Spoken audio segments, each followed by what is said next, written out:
Hi, Simon Pavey here, Chief Instructor at BMW Off-Road Skills, and this year in charge of running the UK GS Trophy Qualifier. So we wanted to have a quick chat with you about what the GS Trophy is about and dispel a few of the myths where I think everybody thinks it's only an event for the elite, and actually it's really an event that's open to anybody that's got a BMW motorcycle and just wants to have a great weekend's fun. The main part of the event's actually a road ride around South Wales on some of the beautiful roads we've got here.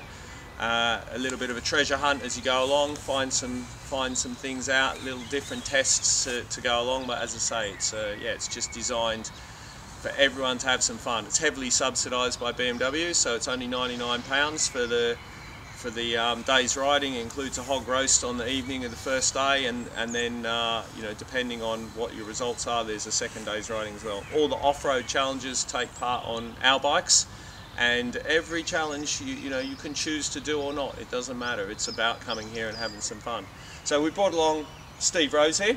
Steve was actually one of the winners from the last UK qualifier event that we ran, and had a fantastic time when he did go on to take part in the final. But I think the reason I wanted to talk to you, Steve, was because I know that when we ran the last challenge, you didn't come along with any aspirations of being one of the winners. You just came for a laugh. Absolutely. In fact, I didn't even know I was coming till a few days before, so I suppose I wasn't typical in that sort of sense. But when I did turn up, I had a fantastic weekend and ended up going to South America, which was astonishing. But I think from my riding ability, was pretty much on par with everyone else's. I was no special rider. I only came back to motorcycling when I was 49, so I was taking it up when most people were sort of packing it in. So rode up there on my old GS with a mate of mine.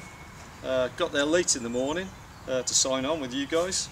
Rode the day, went for a few beers, found I was first, then rode the second day, and it was all a scream. The whole thing was brilliant, and even if you didn't get through, it would have been a fantastic weekend. So when you say you turned up on your old bike, tell us what bike you rode in the qualifier? It was an old Dakar from 1984. So yeah, a lot of guys on new bikes, some old ones, but I think mine was the oldest. In fact, I won a prize for having the most mileage on my bike. So I was just going to say, Steve, if you could sort of explain to us how you saw, the main part of the event, the main day's riding, of what that was about, really. That it's not just about difficult off-road challenges. The fact it's a navigation ride and the sort of, some of the tests you had to do, the building the camp, those kind of things. Yeah, it's not just about being a special rider. As long as you enjoy being off-road on your bike and you've got some experience of that, you should have a go, because it's about teamwork. There's various tasks when we were at Peterborough, putting up a tent and things like that, and they were all, diverse, sort of stretched you in ways you didn't expect, changing a back wheel. On the treasure hunt, you didn't need to ride quickly, but you had to be precise about it. Yeah. Because all the scores were important and they all mounted up.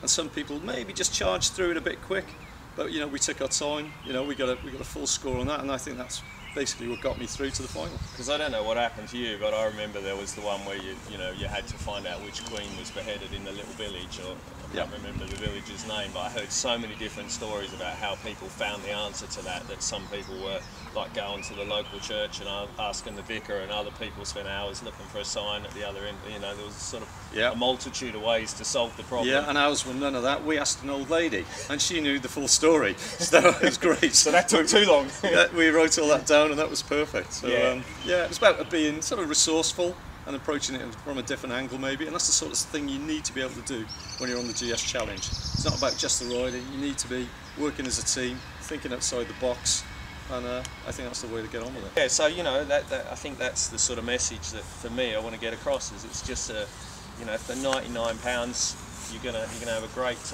couple of days, and it is a fun event that anyone can come and take part in. Whether you get through or not, £99 for a weekend like that is great. So hopefully we'll see you all there, and hopefully we don't see too much of the sun.